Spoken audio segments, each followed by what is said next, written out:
आपण सविस्तर घडामोडींकडे वळूया। अजित पवारांनी राष्ट्रवादी काँग्रेसमधून बंड केल्यावर पहिल्यांदाच त्यांची बीडमध्ये जाहीर सभा होतीये।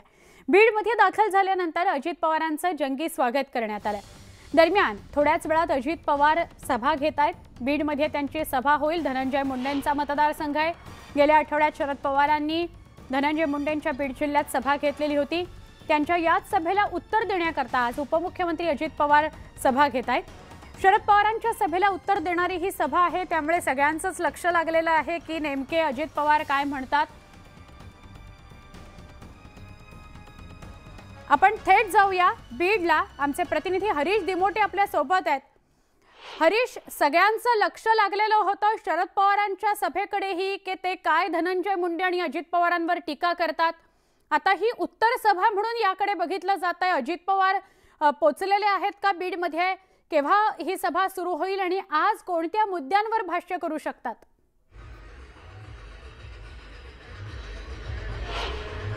सुवर्ण, काही वेळापूर्वीच अजित पवारांचं बीडमध्ये आगमन झालेलं आहे आणि आल्याबरोबर त्यांनी मेटेंच्या समाधीस्थळावरती जाऊन त्यांना त्या ठिकाणी अभिवादन केलेलं आहे आणि आता ते पंडितांच्या घरी पोहोचलेले आहेत आणि त्या ठिकाणावरनं ते थोड्याच वेळात अण्णाभाऊ साठेंचा या ठिकाणी पुतळा आहे, या ठिकाणी अभिवादन करण्यासाठी येणार आहे। मात्र अजित पवार आणि सगळे मंत्री आज बीडमध्ये येणार असल्यानं मोठा उत्साह बघायला मिळतो आहे। राज्यभरातून किंवा या जिल्ह्यातनं हजारो अजित पवार आणि धनंजय मुंडेंचे समर्थक या ठिकाणी आपण आलेले बघतोय।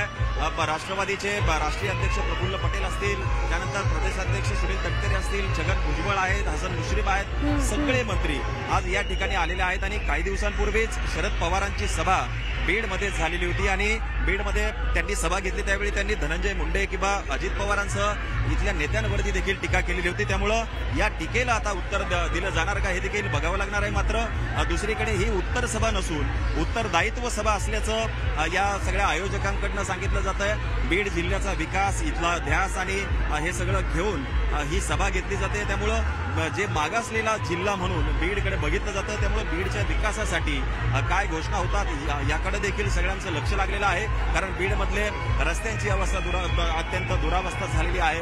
इथले विकास कामं ठप्प आहे, MIDCचा प्रश्न आहे, अंतर्गत रस्ते आहेत, गटारी आहेत, अनेक प्रश्न, युवकांना रोजगार नाही। त्यामुळे या संदर्भामध्ये आता कृषी मंत्री धनंजय मुंडे यांच्या ज्या योजनेत हे सगळं आज सभा पार पडते। मोठं जंगी स्वागत अजित पवारांचं होणार आहे। काही वेळात ते जे साठेंच्या पुतळ्याचं अभिवादन करतील आणि त्या ठिकाणाहून सभास्थळी पोहोचतील। नक्की हरीश, बारामतीतही असं जंगी स्वागत अजित पवारांचं झालं होतं। एका बाजूला आज शरद पवारांसमोर उभं राहायचंय, उत्तर द्यायचंय, धनंजय मुंडेंची प्रतिष्ठा पणाला लागलेली आहे। अजित पवार आपला नेता बीडमध्ये येतोय भाषणा करता, त्यामुळे ही गर्दी त्याचं द्योतक आहे का? एक आणि दुसरं म्हणजे सध्या शरद पवार काय किंवा अजित पवार गट काय यांच्याकडून जो संभ्रम निर्माण केला जातोय, जी वक्तव्य केली जात आहेत, त्या सगळ्या संदर्भात काय सांगाल?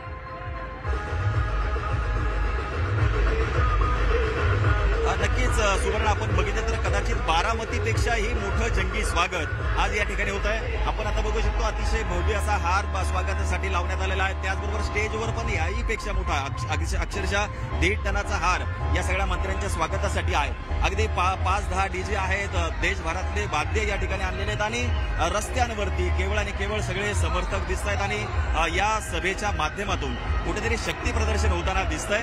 आणि दुसरा जो प्रश्न तो विचारला त्या दृष्टीने जर आपण बघितलं तर कुठेतरी छगन भुजबळांनी वक्तव्य केलेलं होतं की ज्यावेळी आम्ही या सरकारला समर्थन दिलं त्यावेळी शरद पवारांना सांगून आम्ही हे सगळं केलेलं होतं आणि 54 आमदारांनी सह्या केलेल्या होत्या। मात्र त्यानंतर पवार साहेबांची बदललेली भूमिका आणि आता त्यांच्या विरोधात सुरू असलेल्या सभा, त्यामुळे कुठेतरी राष्ट्रवादीच्या या कार्यकर्त्यांमध्ये देखील संभ्रम आहे। त्यामुळे आता पवारांच्या या सगळ्या भूमिकेबद्दल अजित पवार किंवा सगळे नेते काय बोलतात याकडे देखील सगळ्यांचं लक्ष लागलेलं आहे। थोड्याच वेळात सभेला सुरुवात होणार आहे आणि अजित पवार आता या ठिकाणी निघालेले दिसत आहेत आणि अजित पवारांसोबत सगळे जे नेते आहेत ते या ठिकाणी पोहोचतील, अण्णाभाऊ साठेंच्या पुतळ्याला अभिवादन करतील आणि रॅलीच्या माध्यमातून ते सभा ठिकाणी पोहोचणार आहेत आणि छत्रपती शिवाजी महाराजांच्या पुतळ्याला देखील ते अभिवादन करतील आणि काही वेळानंतर ही सभा सुरू होणार आहे। जिल्ह्याचंच नाही तर संपूर्ण राज्याचं लक्ष या सभेकडे लागलेलं आहे, कारण उत्तर सभा म्हणून देखील याकडे बघितलं जातं।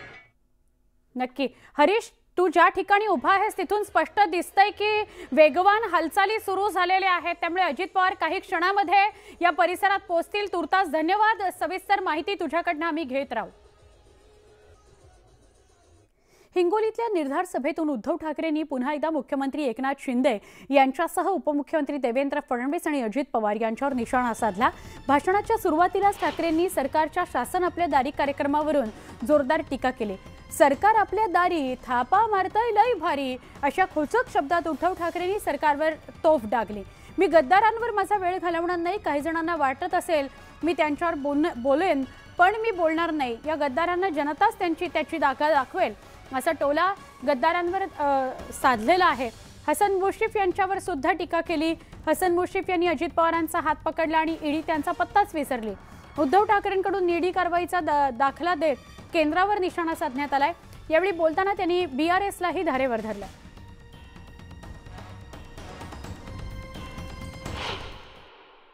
मध्ये नागपंचमी झाली, या गद्दाराला आपण नाग समजून त्याची पूजा केली, पण हा उलटा फिरून डसायला लागला।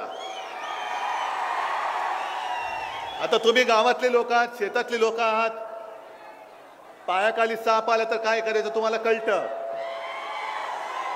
आणि तो सुद्धा उलटा फिरून डसणारा। अरे बाबा तुला चला परत एकदा बीडला जाऊया। अजित पवार पोहोचलेले आहेत, बघा दृश्यांमध्ये दिसतंय। जीप मधून बाहेर डोकावत सगळ्यांना अभिवादन करतायत।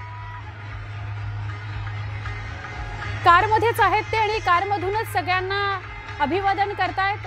खूप मोठ्या प्रमाणात गर्दी जमलेली आहे। एक भला मोठा हार त्यांच्या स्वागताकरता लावण्यात आलेला आहे। सभास्थळापासून फक्त काही अंतरावर अजित पवार आपल्याला दिसतायत। बीडमध्ये अजित पवार काही वेळापूर्वीच पोहोचले। अनेक मंत्री त्यांच्या सोबत उपस्थित आहेत। फक्त त्यांना हस्तांदोलन करण्याकरता प्रचंड गर्दी बघायला मिळते। एक हार कुठल्या तरी समर्थकाने त्यांना हातात दिला। समर्थकांना फक्त याचीच अपेक्षा असते की आपल्याकडे एकदा आपल्या नेत्यानं बघावं, आपला हात हातात घ्यावा, आपण सोबत आहोत याची ग्वाही द्यावी। प्रचंड गर्दी बीडमध्ये, एक प्रकारे शक्ती प्रदर्शनच याला म्हणावं लागेल। धनंजय मुंडे आता आपल्याला दृश्यांमध्ये दिसतायत। धनंजय मुंडेंचाच हा मतदारसंघ आहे बीडचा, जिथे अजित पवार आता उत्तर सभा घेत आहेत। शरद पवार काही दिवसांपूर्वीच इथे येऊन सभा घेऊन गेले आणि हा भला मोठा हार अजित पवार यांच्या स्वागताकरता।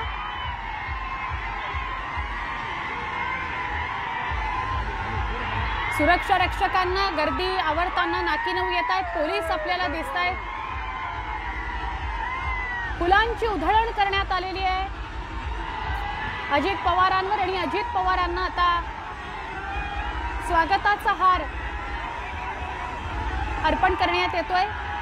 भली मोठी क्रेन आणि या क्रेनच्या सहाय्याने अजित पवारांना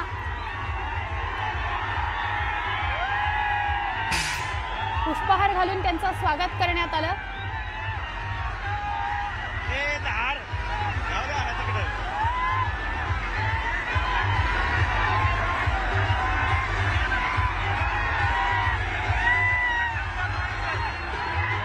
दृश्यांमध्ये अजित पवार दिसत आहेत। त्यांच्यावर रंगीबेरंगी फुलं, फुलाच्या पाकळ्या, कागद याची उधळण करण्यात येते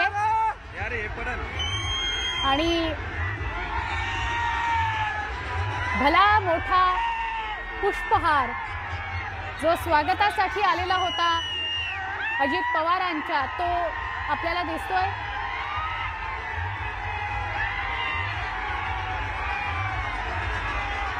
त्यांच्या गाडीच्या आजूबाजूला ही गर्दीच खूप काही सांगून जाते।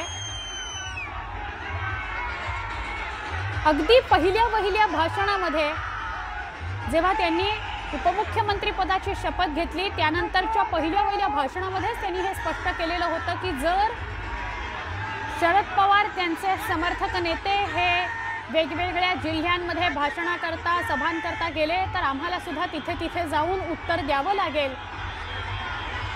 ही दुसरी सभा आहे बीडमधली धनंजय मुंडे यांच्यासाठी अजित पवार बीडमध्ये दाखल झाले। परभणीचा शासन आपल्या दारीचा कार्यक्रम दुपारी त्यांनी पूर्ण केला आणि त्यानंतर परभणीहून बीडला ते आले। बीडमध्ये जोरदार स्वागत अजित पवारांचं केलं जात आहे। सभास्थळी काही क्षणांमध्ये ते पोहोचतील।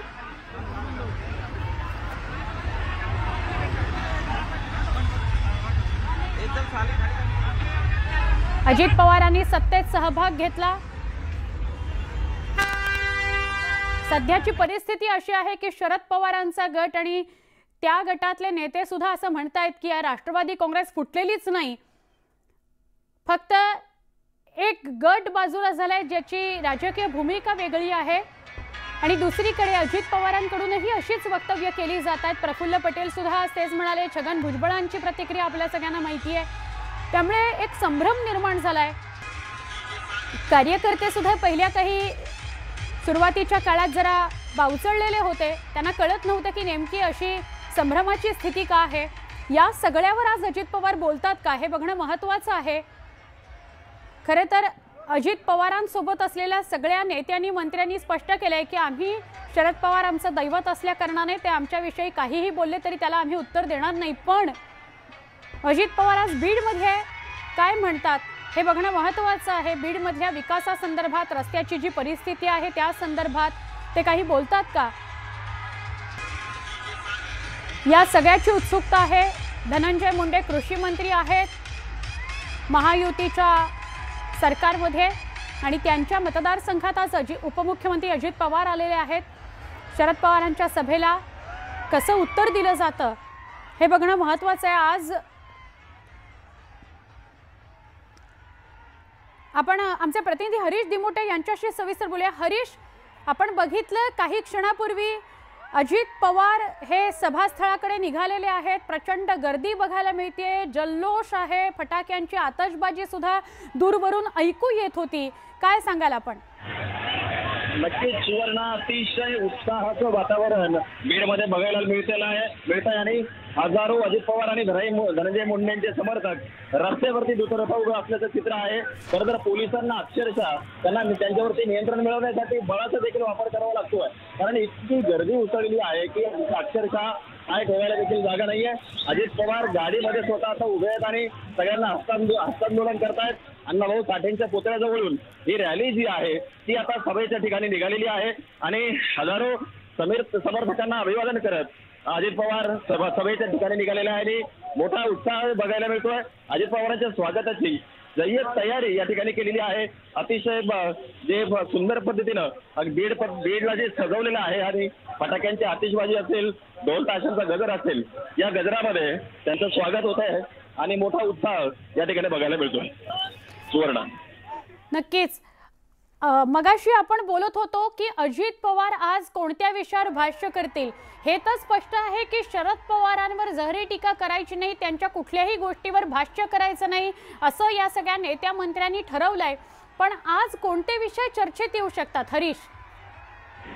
सुवर्ण, आपण जर बघितलं तर अगोदर खरं तर या सभेकडे उत्तर सभा म्हणून बघितलं जात होतं, मात्र गेल्या काही दिवसांपासून आपण बघितलं तर शरद पवारांचा गट असेल किंवा अजित पवारांचा गट असेल एकमेकांवरती टीका करताना दिसत नाहीये आणि काही बोलताना दिसत नाहीये। उलट सुप्रिया सुळेंच्या अजित पवार आमचे नेते या वक्तव्यामुळे कुठेतरी एक वातावरण जे आहे राष्ट्रवादीच्या कार्यकर्त्यांमध्ये हे वेगळं बघायला मिळतंय आणि त्यामुळं देखील ही सभा उत्तर सभा म्हणून नाही तर उत्तरदायित्व सभा अशा अर्थाला या सभेकडे बघतायत आणि बीडचा विकास, राज्याचा विकास हे मुद्दे घेऊन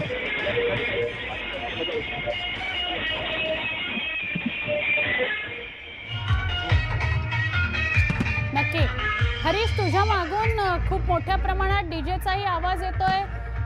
तिरंगी रंगांची उधळण करताना आपल्याला दृश्य दिसत आहेत। जसं आमचे प्रतिनिधी हरीश दिमोटे सांगत होते ते आता सभास्थळीच उपस्थित आहेत आणि ते आपल्याला सांगत होते की कशा प्रकारे शक्ती प्रदर्शन केलं जात आहे। उत्तर सभा ही आहे, त्यामुळे नेमके अजित पवार संभ्रम दूर करण्याचा, कार्यकर्त्यांमधला संभ्रम दूर करण्याचा प्रयत्न करतात का, किंवा सुप्रियाताई आणि इतर नेत्यांनी, शरद पवारांच्या गटातल्या नेत्यांनी ज्या प्रतिक्रिया दिल्यात त्यामुळे निर्माण झालेली धूळ बाजूला सरण्याचा प्रयत्न करतायत का, विचारांवरची धूळ असेल किंवा संदर्भातली वक्तव्य असतील त्याची स्पष्टता करण्याचा प्रयत्न करतायत का हे बघणं महत्त्वाचं ठरणार आहे।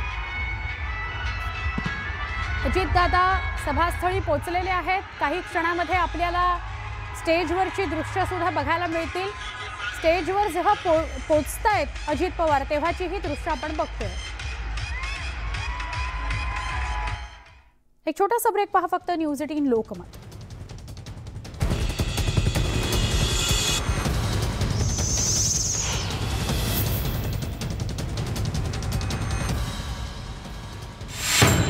जगासोबत चालायचं तर अपडेट राहावंच लागेल, पण रीलच्या जमान्यात वेळ आहे कोणाकडे?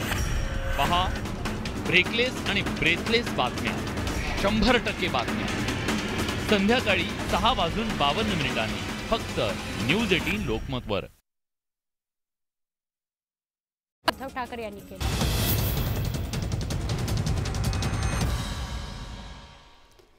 पुन्हा एकदा स्वागत। भारताच्या चांद्रयान-3 मोहिमेची सुरुवात झालेली आहे। प्रज्ञान रोव्हरनं चंद्रावरील दक्षिण ध्रुवावरचं मातीचं परीक्षण सुरू केलेलं आहे। इस्रोने रविवारी ट्विट करत याची माहिती दिली।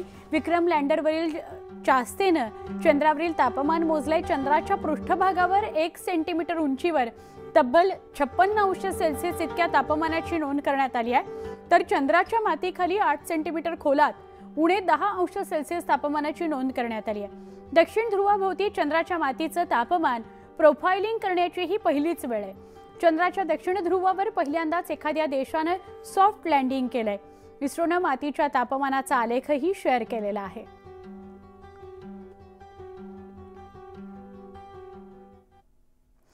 इंटरेस्टिंग ही बातमी होती। अपडेट आपण चांद्रयान-3 संदर्भातलं घेतलं। महाराष्ट्राची खबरबात या बुलेटिनमध्ये इथेच थांबतोय। ताज्या बातम्यांकरता पहा फक्त न्यूज 18 लोकमत।